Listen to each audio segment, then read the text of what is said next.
us about Ricardo Snijders that we don't already know? Have you seen anything of him? Do you know much about him? No, I haven't seen no footage of him. He's just, I think he's only lost once in 18 tries. He's coming, I don't know too much about him. I hope he's, I just hope we puts on a good show and we can, really get it on. And I want to test myself and see what I'm lacking at, what I need to go back in the gym and work on and everything else. But ultimately, I want to get the win and look good doing it. How important is it in comparison to Joe Joyce? Because people look at the two tune-up fights and compare the two of you. We know that you think Joyce's performance against Valish wasn't particularly impressive. Will you be looking to go out there and, exceed what Joe achieved? No, I'm not basing my performance on anybody else's. I want to go in there and perform to my best ability, and whatever comes out of me on the night, I want it to look good. You're someone who's known as a KO artist. Are you disappointed when a fight goes to points? Are you someone that always wants to get the knockout, enjoys it? Like they say, a striker can have a really good game, but if he doesn't score, he's disappointed. Is it the same for you? Yeah, I'm a sharp shooter, and I like to be like an assassin, a sniper in the ring, and I want to hit the button all the time. So when a win is good, but a knockout is great for me. And you've only had one person last the distance with you, really, and that's Kevin Johnson. When you look at that now, all the experience you've accrued since, if that fight were to happen next weekend instead of your scheduled opponent, do you think this time round you would get him out of there? Oh yeah, definitely. Joe, you know what? I was doing a lot of stuff before the fight I shouldn't have been doing, and I learned from my past mistakes, and I won't repeat them again. You're gonna have to tell me now, because you're not known as like a big partier or anything. I can't imagine that, or a big drinker. So what were you doing before the fight that you shouldn't have been doing? Just a lot of things in my mind, and I weren't really focused on fighting as I should have been, and I was probably taking it a bit lightly and thinking in my mind already I had the fight already won and all of that sort of stuff. So I won't let that happen again. And we talked about lack of a crowd for when you do eventually fight Joe Joyce. Obviously, there's not going to be a crowd next week. Do you think that'll affect Joe at all? You've said you're not particularly bothered. Do you think it'll get to him? Maybe not. We're both professionals and both been through the amateur system, and sometimes in the amateur boxing you can have no one there supporting you, and it won't be too much of a hindrance. You've got about a week to go till the fight now. Just tell us what sort of stage you're at in your training camp. I imagine you've stopped sparring, maybe last spar today or yesterday? Today was the last spar, so we've just put in the work, and we did what we needed to do, and I've trained hard enough for this fight. How many sparring partners have been sent home this time round? Yeah, we haven't. We've just done enough, Coming out for lockdown, I haven't been firing on all cylinders as I might have been if I wasn't, but I've done all right. Yeah, that means a few have been sent home. Will you be watching the big show on Saturday night?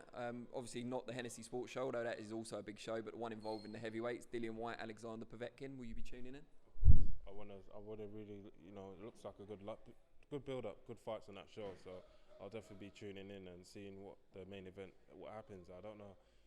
I see it as an even sort of matchup, but I think Dillian should have too much in the bank for him and beat him on points or a late stoppage. Now, I didn't even have to ask you for a prediction. Things are improving. We know that Frank Warren proposed a fight between yourself and Dillian Whyte as one of his list of cross-promotional contests that he proposed to Eddie Hearn. We spoke to Dillian Whyte, well, not us personally, but the whole conference call spoke to Dillian Whyte earlier this week. He said he feels Frank Warren's only putting that fight out there to avoid Dillian Whyte fighting Tyson Fury. What do you think about that? No, I don't get involved in politics. I don't get involved with that. As far as that, it's talk, and until that actually materialises, then it's just all talk. He also said that why would he want to fight Daniel Dubois? There's nothing in it for him. He's WBC interim champion, #1 contender.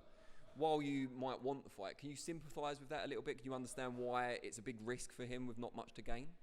Well, if I keep winning, he will have plenty will be on the line. Trust me, it's going to be a great matchup. Once I keep beating these guys, and I won't give the top boys nowhere to run to anyway. So when I get there, I'll be there. Do you see Dillian Whyte as kind of a bigger, slightly better, or more experienced, at least as a pro version of Joe Joyce? I don't know. I really don't know. I haven't even thought about that. Joe's different. He's a novice in the pros, and he's up and coming like me. So I think we're on the same sort of level on the paper wise anyway. it say about Frank Warren's belief in you that he's suggesting you fight Dillian Whyte, someone who is vastly more experienced as a pro and is #1 contender for a world title? He's ready to chuck me in, and this is what boxing's all about. We can't avoid, once I'm ready and he sees I'm ready and my team see I'm ready, my dad and everyone else, then we'll be all confidence. So put me in there. You get a number of fighters that say, ability-wise, I'm ready for these sort of people, Wilder, Whyte, etc. But I'd like another 10-rounder or another 12-rounder to get my experience up to scratch and my engine. Why have you got that confidence that maybe others don't have, that you'd be ready to mix it at that level right now? Well, I think I've done enough rounds in my life already. I've been through the sport so long now. It's all about getting fit, and once I've gotten out past this next weekend, then we've got the ball rolling and then I'll be even more up for it than I am now. Tell us what you make of Dillian Whyte generally as a fighter. I know you've predicted he's going to get past Povetkin, but what do you make of him? Strengths, weaknesses? Strength is, he's got a good attitude. He comes to fight, and he usually has a good fight, and whoever he fights, it's a good entertaining matchup, and it's good to watch. Yeah. And the flip side, what's he not so good at? Nah, I can't tell you, man. Dillian, every fighter all have our weaknesses. He's not the best skilled boxer or any of that stuff, but yeah, when we match up, when we get in the ring, then stars make fights, and we'll see. Yeah, so in that case, let me put it a slightly different way. Where do you have the edge over Dillian Whyte should that fight come to fruition? Well, I got youth, speed, and power, and I just think my overall ability is better than a lot of Dillian and a few other names. But I want to just get past these next guys I got. Talking about Joe Joyce and this guy next week. These are my main priority right now. Would you be ready potentially for a world title shot immediately after Joe Joyce if you come through it? Because that's likely to be for the European title. Is the natural next step a world title shot? Yeah, definitely. I don't want to step back if I don't have to, and if the opportunity presents itself, I'm going for it all the way. Assuming you win next week against Ricardo Snijders, how are you going to celebrate? Yeah, we will. I know you love these questions. I know. What am I going to do? I don't know, man. I don't know. I'll just chill out with the family and take it easy. Take it easy. We know your sister Caroline's here. She's not going to do an interview with us today because she's gone shy. But just tell us how she's getting on and obviously preparing for the Olympics next year.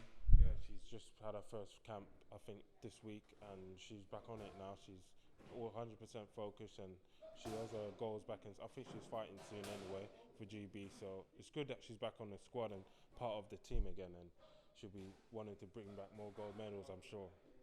Does that mean that you train with her less though because she's back up in Sheffield? Because that's a shame for you, I guess, as well.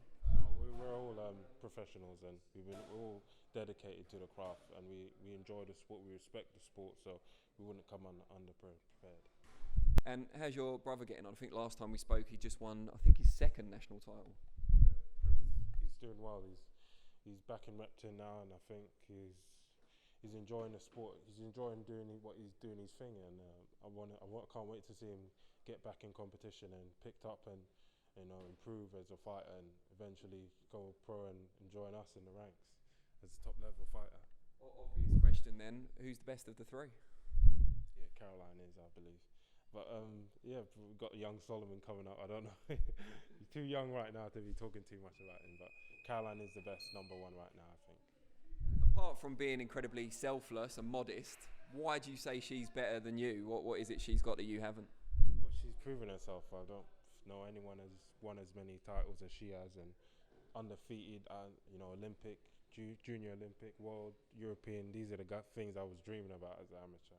And she's gone and won and picked them up simultaneously, as if it was a piece of cake. But I believe in my heart she's the best. But I'm doing my own thing, and I'm coming, man. You're really proud of your brother and sister, aren't you? Your family as a whole. It's really nice to see. Is that just like a tight-knit family unit? Is that where it comes from? How you all brought up, training together, playing together, that sort of thing? It is definitely to do with how we were brought up and training and all of that. We have respect for competition and sport, and when you see someone succeed in that, and you know how hard it is, and you respect them even more. You look at all the other fighters you've met, either stablemates or other fighters around the circuit. Who would you pick to make an honorary Dubois? Who could fit into your family and match that work ethic? Well, first off, you have to talk to my dad. If you can stand him, you've done well.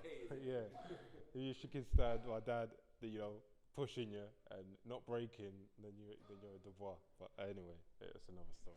Great stuff. We wish you the very best of luck with Snijders and then on to Joe Joyce, and hopefully see you again soon.